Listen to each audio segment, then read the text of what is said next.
ക്രിസ്തുവിൽ ഏറ്റവും സ്നേഹമുള്ളവരെ, ശൈശവത്തിൻ്റെയും ശൈശവ സഹജമായ നിർമ്മലതയുടെയും ആഘോഷം കൂടിയാണ് ക്രിസ്തുമസ്.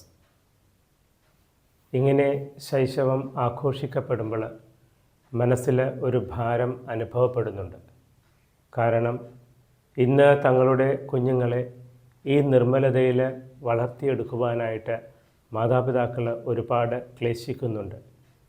ഈ സാഹചര്യത്തിൽ എപ്രകാരം തങ്ങളുടെ മക്കളെ സുഹൃതികളായി വളർത്തിയെടുക്കാം എന്നവർ ആശങ്കപ്പെടുന്നുണ്ട്.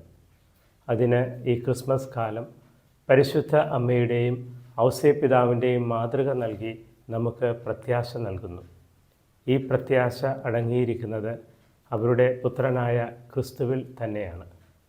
ദൈവത്തിൻ്റെ ഇഷ്ടത്തിനനുസരിച്ച് ജീവിക്കുവാനായിട്ട് തീരുമാനമെടുത്തവൾക്ക് ദൈവത്തിൻ്റെ ഇഷ്ടം നിറവേറ്റുവാൻ അവസാന തുള്ളി വരെ നൽകുന്ന പുത്രനുണ്ടായി എന്നതും, ദൈവത്തിൻ്റെ മനസ്സറിഞ്ഞ് മറിയത്തെയും യേശുവിനെയും കരുതലോടെ കാത്തുപരിപാലിച്ച ഔസേപ്പിതാവിന് കൂടെയുള്ള 99 വിട്ട് നഷ്ടപ്പെട്ട ഒരാടിനെ തേടിയിറങ്ങുന്ന ഇടയൻ്റെ മനസ്സുള്ള മകനുണ്ടായി എന്നതിലുമാണ് ഈ പ്രത്യാശ അടങ്ങിയിരിക്കുന്നത്.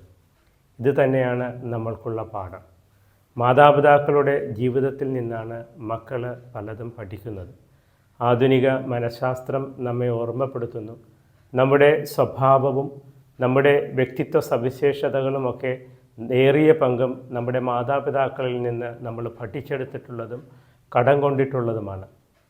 ചിലപ്പോൾ ചില മുതിർന്നവർ ചില സാഹചര്യങ്ങളെ അഭിമുഖീകരിക്കുന്നതിന് പകരം അക്രമാസക്തമായി അതിനോട് പ്രതികരിച്ച് അത് തൻ്റെ നിയന്ത്രണത്തിലാക്കാനൊക്കെ ശ്രമിക്കുന്നത് അവരുടെ മാതാപിതാക്കളിൽ നിന്നൊക്കെ പഠിച്ചെടുക്കുന്നതാണത്രേ.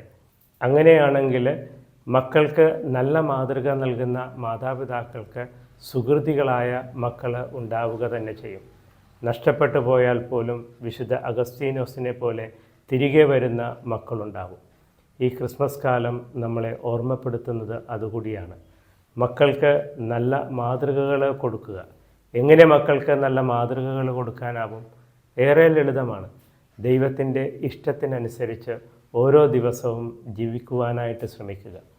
ദൈവത്തിൻ്റെ ഇഷ്ടത്തിനനുസരിച്ച്, ദൈവത്തിൻ്റെ ഇഷ്ടമനുസരിച്ച് മക്കളെ വളർത്തുവാനായിട്ട് ശ്രമിക്കുക.